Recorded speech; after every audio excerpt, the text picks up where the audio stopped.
സുഖാണെന്ന് വിശ്വസിക്കുന്നു. ക്ഷേമ പെൻഷനുമായി ബന്ധപ്പെട്ട ഏറ്റവും പുതിയ അറിയിപ്പുകളാണ് ഈ ഒരു വീഡിയോയിൽ നിങ്ങളുമായിട്ട് പങ്കുവെക്കുന്നത്.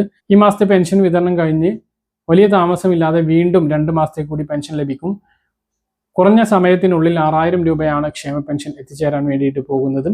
പെൻഷൻ മസ്റ്ററിങ്ങുമായി ബന്ധപ്പെട്ട അറിയിപ്പുകളും വീഡിയോയുടെ വിശദാംശങ്ങളിലേക്ക് ഇറക്കുമ്പോൾ കൂടുതൽ ആളുകളിലേക്ക് ഇൻഫർമേഷൻ എത്താൻ ഷെയർ ചെയ്യുക, ലൈക്ക് ചെയ്യുക.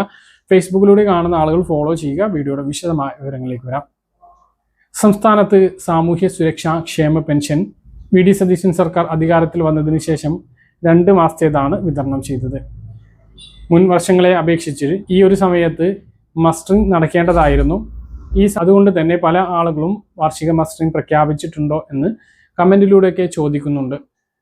കഴിഞ്ഞ വർഷത്തെ മസ്റ്ററിങ്ങിൻ്റെ അടിസ്ഥാനത്തിൽ തന്നെയാണ് ഇപ്പോഴും മുന്നോട്ട് പോകുന്നത്. അന്ന് മസ്റ്ററിംഗ് പൂർത്തീകരിച്ചവർക്ക് പെൻഷൻ മുടങ്ങുന്ന ഒരു സാഹചര്യം നിലവിലില്ല. സംസ്ഥാന സർക്കാർ എന്നാണോ മസ്റ്ററിംഗ് പ്രഖ്യാപിക്കുന്നത് ആ ഒരു സമയത്തിന് 2 മാസത്തെ സമയം ആദ്യം നൽകും, പിന്നീട് നീട്ടി നൽകാറാണ് പതിവ്.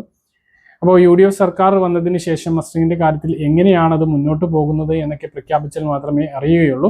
ക്ഷേമ പെൻഷൻ്റെ കാര്യത്തിൽ പരിശോധനയ്ക്ക് ശേഷം വേണ്ട മാറ്റങ്ങൾ വരുത്തുമെന്നും അർഹതാ മാനദണ്ഡങ്ങളിൽ കാര്യമായിട്ടുള്ള ചേഞ്ചുകൾ വരുത്തുമെന്നൊക്കെ മുഖ്യമന്ത്രി നിയമസഭയിൽ പറഞ്ഞിരുന്നു.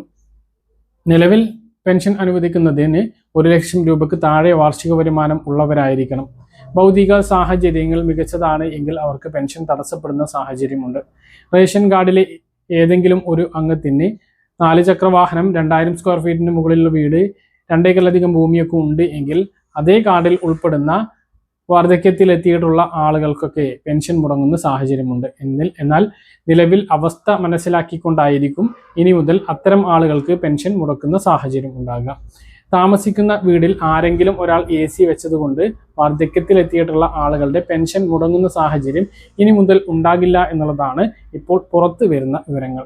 പരിശോധനകളെല്ലാം വരും സമയങ്ങളിൽ ഉണ്ടാകും. അതിനനുസരിച്ചായിരിക്കും നിലവിലുള്ള പെൻഷൻകാരുടെ പെൻഷൻ പട്ടികയിൽ നിലനിർത്തണോ അതുപോലെ തന്നെ കിട്ടാത്ത ആളുകൾക്ക് വേണമോ എന്നുള്ളതൊക്കെ കണക്കാക്കുക.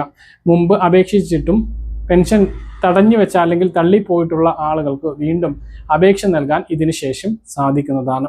മറ്റൊരു പ്രധാനപ്പെട്ട കാര്യം, പെൻഷൻ ഇനി നമുക്ക് അങ്ങോട്ട് ഓണമായതുകൊണ്ട് തന്നെ കുറഞ്ഞ ദിവസത്തിനുള്ളിൽ 3 മാസത്തെ പെൻഷനാണ് വരാൻ പോകുന്നത്. ജൂലൈ മാസത്തെ പെൻഷൻ പതിവ് പോലെ തന്നെയായിരിക്കും വിതരണം ചെയ്യുക. ജൂലൈ 23-ാം തീയതിയോട് കൂടിയോ അല്ലെങ്കിൽ 24-ാം തീയതിയോട് കൂടിയിട്ട് ബാങ്ക് അക്കൗണ്ടുകളിലേക്ക് പെൻഷൻ എത്തിച്ചേരുന്നതാണ്. 2000 രൂപ തന്നെയാണ് ലഭിക്കുക. അതിനുശേഷമാണ് ഓഗസ്റ്റ് മാസത്തെ പെൻഷൻ വിതരണം ഉണ്ടാകുക. ഓഗസ്റ്റ് മാസത്തെ പെൻഷൻ ഓണത്തിന് മുമ്പ് വിതരണം പൂർത്തീകരിക്കുന്ന തരത്തിലായിരിക്കും വിതരണ നടപടികൾ ഉണ്ടാകുക. അതൊക്കെ ആകുമ്പോഴേക്കും പെൻഷൻ വിതരണ പ്രഖ്യാപനം വരും. 2 മാസത്തേത് ലഭിക്കാനാണ് സാധ്യത. പിണറായി സർക്കാർ 2 മാസത്തേത് കുടിശ്ശികയാണ് എങ്കിലും, അതായത് പഴയ കുടിശ്ശികയാണ് എങ്കിൽ പോലും 2 മാസത്തൊക്കെ ചേർത്ത് ഓണത്തോടും വിഷുവിനോടൊക്കെ അനുബന്ധിച്ച് പെൻഷൻ നൽകിയിരുന്നു. ആ ഒരു സാഹചര്യം ഇപ്പോഴും ഉണ്ടാകും നമ്മൾ പ്രതീക്ഷിക്കുന്നു. UDF സർക്കാർ വന്നതിന് ശേഷമുള്ള ആദ്യ ഓണം ആയതുകൊണ്ട് തന്നെ 2 മാസത്തെ പെൻഷൻ ലഭിക്കാനാണ് സാധ്യത. അങ്ങനെയെങ്കിൽ 10-25 ദിവസത്തിനുള്ളിൽ 6000 രൂപയാണ് 62 ലക്ഷം ക്ഷേമ പെൻഷൻ ഗുണഭോക്താക്കളുടെ കയ്യിലും ബാങ്കിലും എത്തിച്ചേരുക. അപ്പോൾ ഇതാണ് പെൻഷൻ വിതരണവുമായി ബന്ധപ്പെട്ട ഏറ്റവും പുതിയ അറിയിപ്പുകൾ. പറഞ്ഞ കാര്യങ്ങൾ കൃത്യമായിട്ട് മനസ്സിലാണെന്ന് കരുതുന്നു. ഇതുപോലുള്ള ഇൻഫർമേഷൻ ലഭിക്കാൻ ചാനൽ സബ്സ്ക്രൈബ് ചെയ്യുക, ബെൽ ഐക്കൺ എനേബിൾ ചെയ്ത് വെക്കുക. മറ്റൊരു വീഡിയോ നമുക്ക് കാണാം.